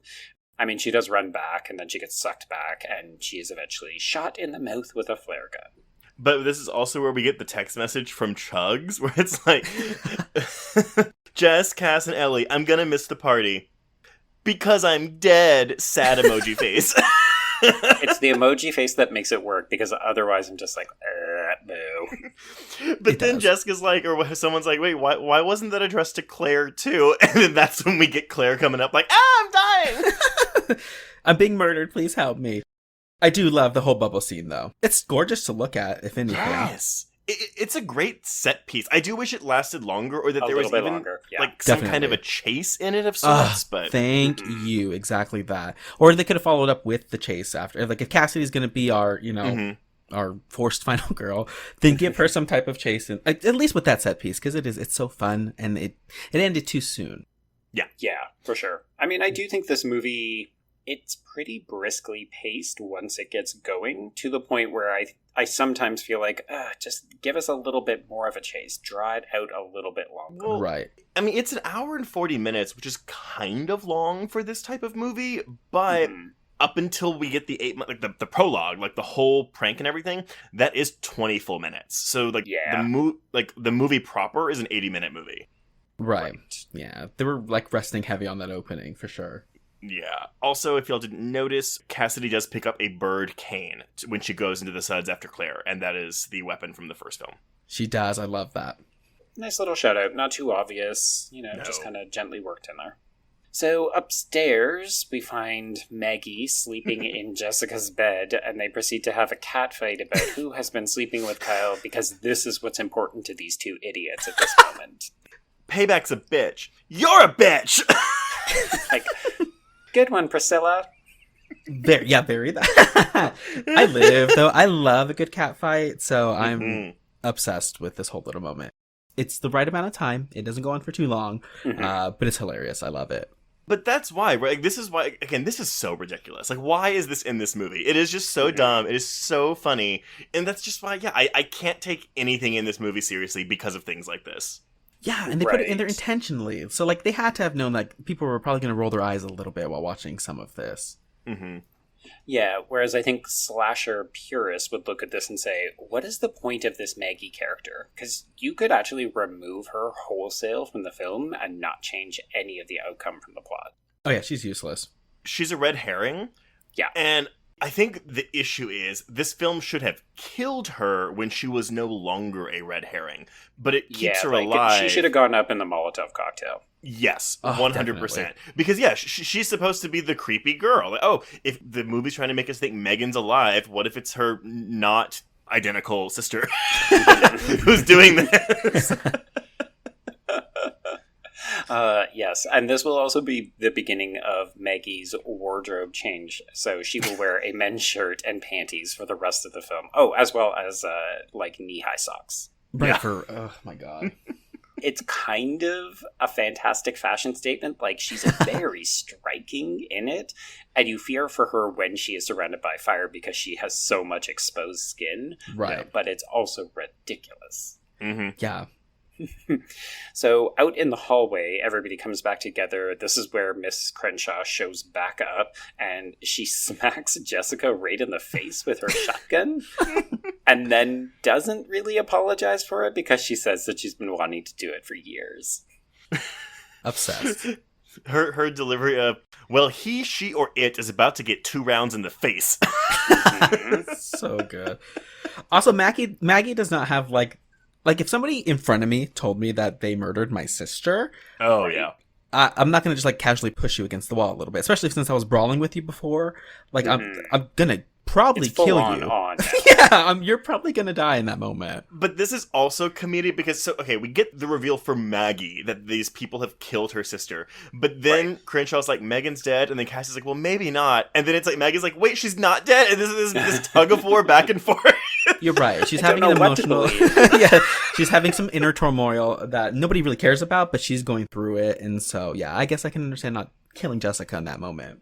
Yes. So we've skipped past it because this film has a surprising amount of like TNA and talk about sex, but it doesn't actually show us much of anything. Like, I think Cassidy and Andy's sex scene is the most that we get. Do you believe Maggie when she says that she's been fucking Kyle? I think so. I think so as well, especially since he's Okay. like pantsless a little bit later. It is weird that we don't see, like, even an introduction to a scene where they are having sex. Mhm. Right. So, yeah, I've always assumed, yes, she's telling the truth, but I have always thought it was weird that we don't see, or even get a confirmation from him about it. Right. Right.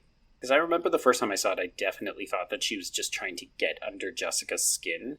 But then I realized, would she even really know who Kyle is? I guess Megan might have told her about Yeah, it. But probably. it seemed like a weird avenue to explore. And then you're right, Adrian, we do get a suggestion from Kyle that, yes, he has been cheating. But it, again, feels like, folks, we needed just a little bit more if you're going to spend this much time on this plot line. Right, exactly.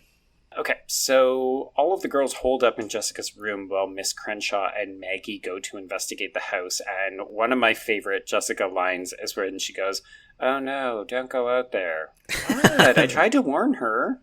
No, because Crenshaw, like, they hear a gunshot, and Jessica just goes, maybe she got her. And Maggie's like, Megan! But wait, this is my favorite Rumer Willis delivery. So when they go into this room, Cassidy's like, Jessica, where's your phone? I don't have it. She goes, Ellie, do you have your phone? And Ellie just goes, I don't know where my phone is right now. I've had kind of a crazy day, okay? It's pretty I funny. just have a lot going on. I'm sorry, I just broke up with my boyfriend. I'm just making references to like non-horror films throughout this episode. My apologies. It's okay. It's okay. Okay, so Crenshaw ends up in the kitchen, and there's a pretty great scene. Again, I do wish it was just a little bit longer, Yeah. but she ultimately ends up getting pushed via the table into the tire iron, which has been impaled in the fridge. She literally sidesteps in front of that tire iron. She definitely does. She asked for it. Like, what are you doing, ma'am? She's like, I've been living in this house with 50 crazy bitches for how many years? I'm done. Please put me out of my misery. Her come to mama is also a really good line. Oh, yes. Mm-hmm. I do like the moment where as the killer walks by, she tries to get a shot off at him, and you know, even though she obviously is annoyed and frustrated by these bitches for a lot of the time, she does still feel protected and says, you know, like, stay away from my girls. It's cute. I cry every time. It's Yeah. only a testament to Carrie Fisher's only reason I presence cry. and delivery. Like, this role could have been so thankless and forgettable otherwise. And although the scene is badass, her aim is insane, and it's a whole fucking shotgun, and you don't get any hits in on this guy. Yeah, there's splatter on the bullets. Like, that's the reason that you have a shotgun. She cannot hit the side of a barn. Yeah, He keeps poor running baby. by her, too, and she's just like, all right. Full death wish. Yeah, literally back and forth in front of a fucking shotgun. He's like, I guess he doesn't care at this point, I guess, if he's successful in his endeavor, because what the hell? I'm just saying, it's a PSA for Americans. If you're going to own guns, please go and get trained so you can use them efficiently to kill a serial killer who is attacking your sorority girls. Exactly. To piggyback on what y'all were saying though about how she makes the part memorable, and this could have been a nothing role, Adrian, like you said, this film was compared a lot negatively to the Black Christmas remake, which I'm just kind of like, okay, like, I mean, yeah, sorority girls, the remakes, whatever. And I love Andrea Martin, but like, look at the role that she has as the house mother in that movie, which I do think is kind of forgettable, and she has way more screen time than Carrie Fisher does in this movie. She does. Yeah, she has a lot of screen time.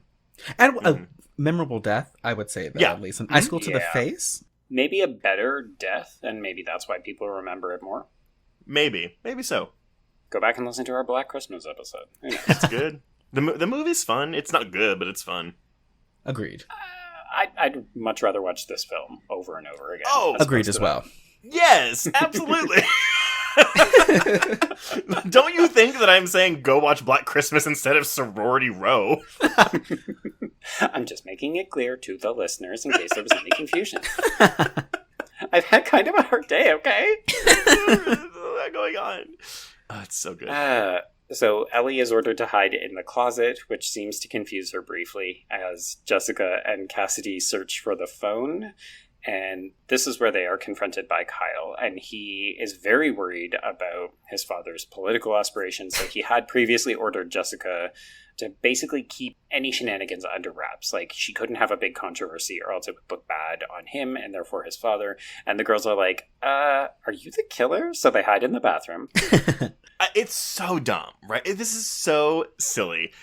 And I love every fucking second of it. Because watching this the first time, I was so deflated. I was like, oh, fuck, it is Kyle. It really like, is Kyle. Yeah, Right. That really fucking sucks. And yeah, then we get the bathroom. Oh, also the delivery of, who lit the house on fire? Shit. So good.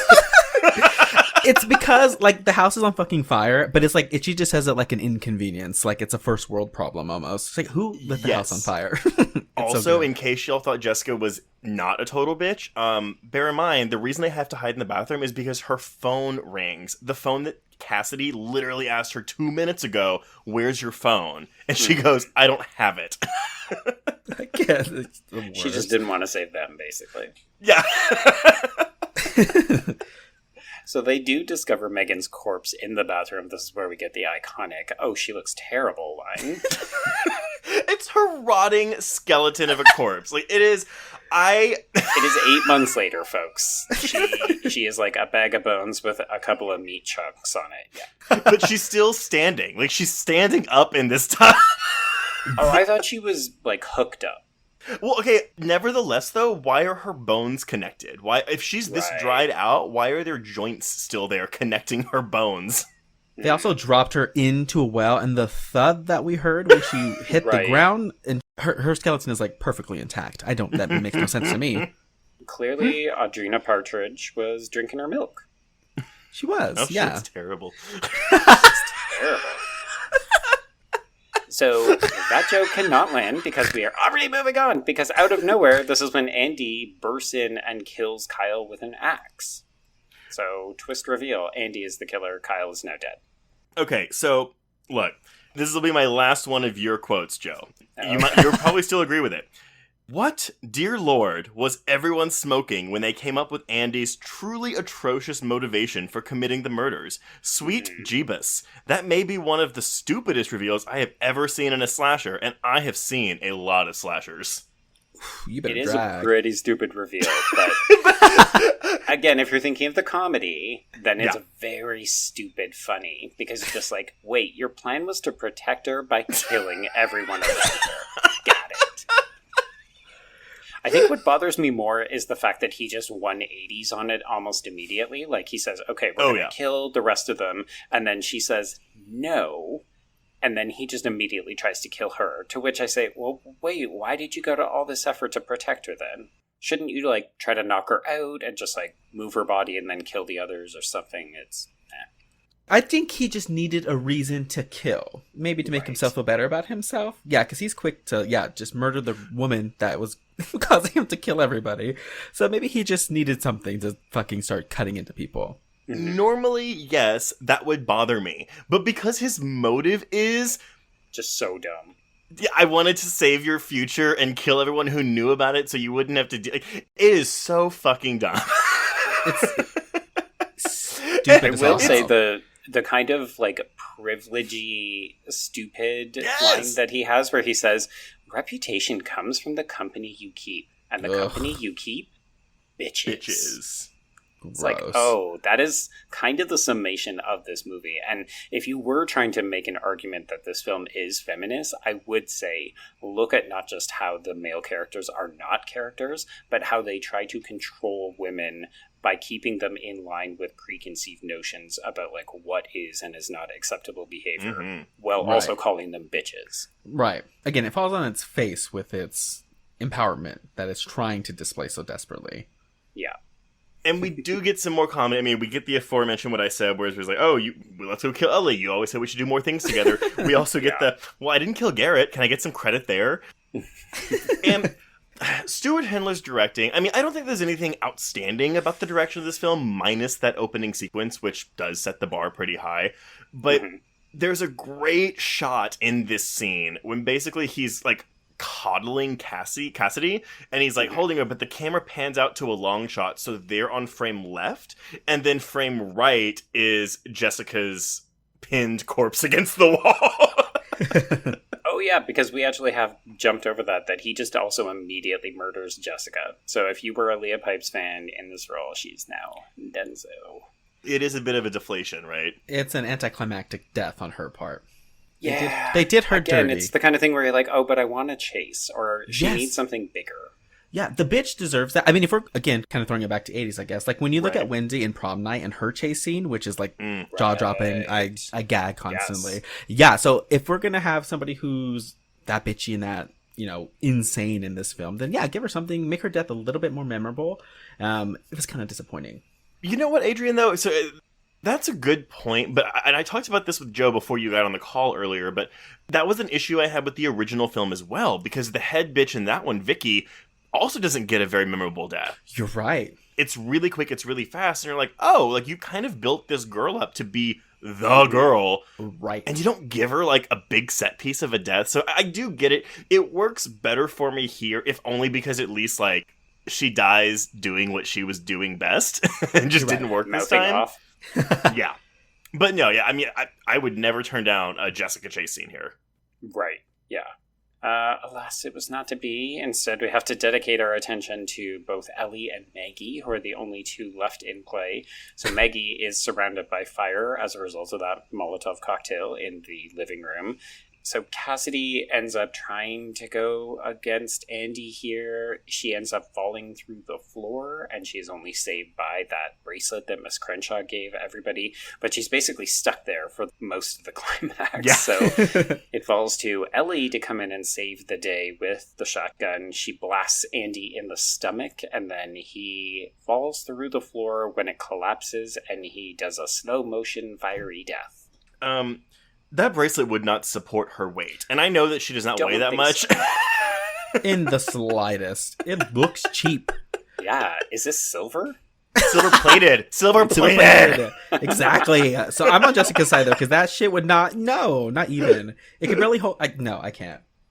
I mean, clearly she bought the 50 of them, so they probably came from Claire's or something like that.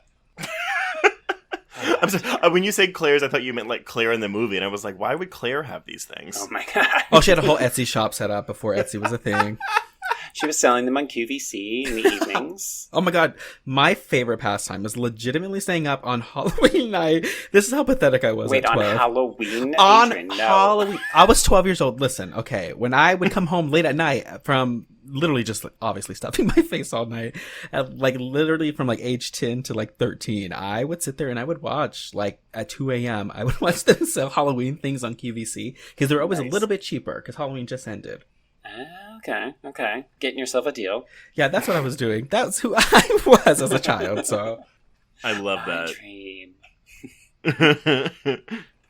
So Andy is dead, but the danger is still there. They got to get out of the house. The three of them manage to. We got a iconic slow motion walk away from a fiery house as firemen arrive to put out the flames. I will say that in the commentary, both Rumer Willis and Brianna Evigan, they're like, oh my god, look, they're swaying. Like, the way they're walking. Mm-hmm. Because, like, when you film slow motion, you're not supposed to actually, like, as the actor, move in slow motion. And apparently when they were doing that shot, they actually just were, like, kind of slowly walking.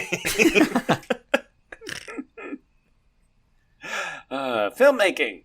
Yeah.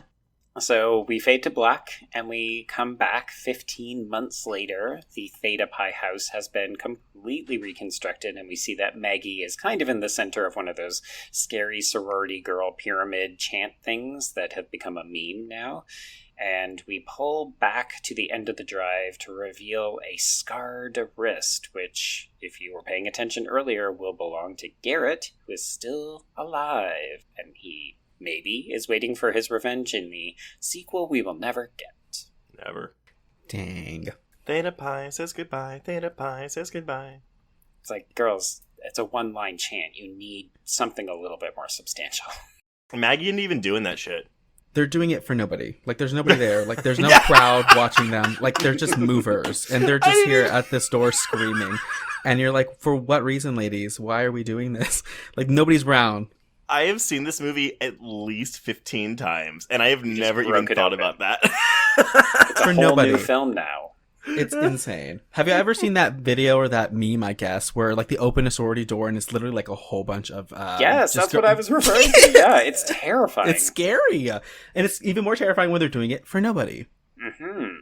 Just to anger Garrett, I suppose. Right. They're trying to recruit servicemen, I guess. What a bunch of bitches. So that is Sorority Row. Final thoughts, everybody? I enjoy the film. Again, watching it... I do. I enjoy it. As a scholar, I enjoy the film. I enjoy the hell out of this film. And yes, watching it with the modern lens, there's a lot of issues here. Plot-wise, just even with some of the jokes. I mean, there's issues here. But I still think it does what slasher films do, and it's campy. I mean, slasher as a genre itself, as a subgenre itself, it's just very campy, and it's very tongue-in-cheek a lot of the times, and they don't take themselves seriously, and that's why it's like my favorite subgenre of horror. It always typically tiptoes comedy a little bit. So I think this film does that wonderfully, and I enjoy it, and it's a comfort movie for me, so I watch it at least a couple times a year, because it's just, it's funny, it's hilarious. Yeah, I'll agree with that. I think this is a film that has taken me a while to come around to, but now that I can take it at face value with what it is doing, as opposed to looking at it as a regular slasher film, I really have come to appreciate the humor in the film. Like, I think it's actually a stronger dark comedy where people are getting killed in slasher ways than it is a slasher film that has kind of meta comedy to it. And my biggest complaint, having watched the film numerous times, is that I just wish we maybe had fewer of them so we could develop them a little bit more and maybe spread out some of that runtime to get a couple of better chase scenes or death scenes. So, Right. Yeah, I've come around to it, though. Only took, me constantly talking about it for like 4 years. Exactly. No, but I'm glad that you appreciate it. But I don't even disagree with what you're saying. Like, I do agree. Like, if you take this movie as just a straightforward slasher film, it's gonna come up short for you. I just view it as fun. And Adrian, you are right. Like, there are parts that haven't aged well. But you know what? There's a lot of John Waters that hasn't aged well. And it's still considered a classic. Right. So you know what? Yeah. I'm going to go with that. Sorority Row is like John Waters. No, I love this movie. I think it's a total blast. I love showing it to people because this and something like Zombievers, it's movies that people, like, when you bring them up, if they haven't seen it, they're going to be like, that's a shit movie. I'm not going to watch that. And then you make them watch it. You can watch them. You change their mind. Well, you can watch them begin to realize that it's really fun. If dumb, yes, this is a dumb movie, but I do think it's very fun. Because I haven't seen Piranha 3D in a while, but I wouldn't mind double featuring this with Piranha 3D just to compare because that came out the year after this. Right. Just to compare Goldfinger and Stolberg's like comedy in the two. Right. And before we sign off, I will reiterate, if anyone has the Blu-ray of this, please watch the commentary. It is picture in picture. It is literally like you watch the movie, but like there's just a little picture in the corner of the director with the 4 actresses, and then you get to watch them watch the movie, and that's really fun too. Mm-hmm. It is not a deep commentary. It is not like you're not going to come away with any new insights, but it's like you're watching the movie with them in like a party atmosphere, and like it's just really fun to watch. Sounds pretty enjoyable. Yeah, it is. But before we sign off and announce what we're covering next week, Adrian, yes. Thank you for coming on to talk about this. Yeah. Of course. Thank you guys for having me. I appreciate it. And let everyone know, where can they find you on social media, and, what do you want to plug? Okay, well, for me personally, you can follow me everywhere, pretty much. Adrian Ray with 2 E's, Raee. And obviously, check out my podcast, /her.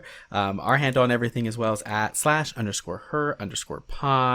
Next month, we're diving into our Summer of Slash event where we are covering typical slasher films that I guess have more of a campy vibe. It's kind of what we're going for. Not like campy, the term like camping at a camp. So that's kind of what we're aiming for. So check it out next month. And yeah, thanks again so much for having me. I really had a good time.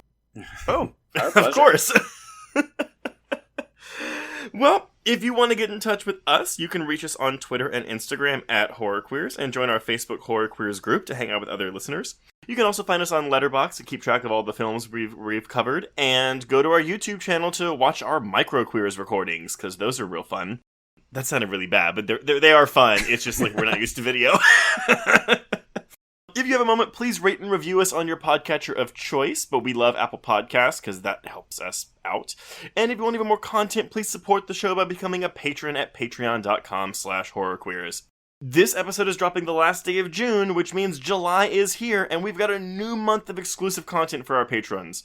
We'll have episodes on the Fear Street trilogy and A Quiet Place Part 2, as well as Shudder exclusives, Werewolves Within, and Vicious Fun, and the new Megan Fox horror film, I think? Till Death.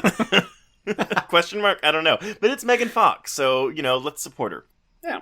Joe, what are we talking about next week? And this is going to be very much a you film, so to pay me back for this one. Indeed, yes. So we might find a little bit more of a substantial feminist commentary when we hop over to France so that we can talk about Raw. Woo! Which is a film that I love and Trace thinks is fine.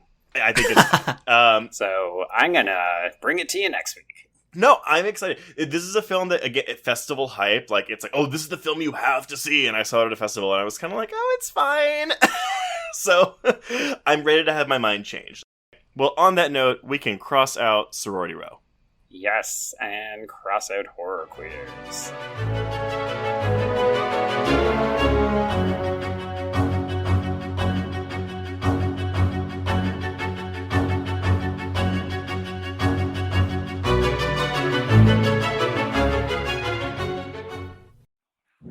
Hello, I'm Shelby Scott, the host of Scare You to Sleep, a podcast where I tell you spooky bedtime stories full of creepy sound effects and music that is soothing yet unsettling to help immerse you into a world of horror. This is a show for those of us who have realized horror can be a strange but relaxing escape from reality. Speaking of escapes, sometimes I lead you through guided nightmares, like a guided meditation, but instead of flowery meadows, I take you on a journey through your own personal nightmare.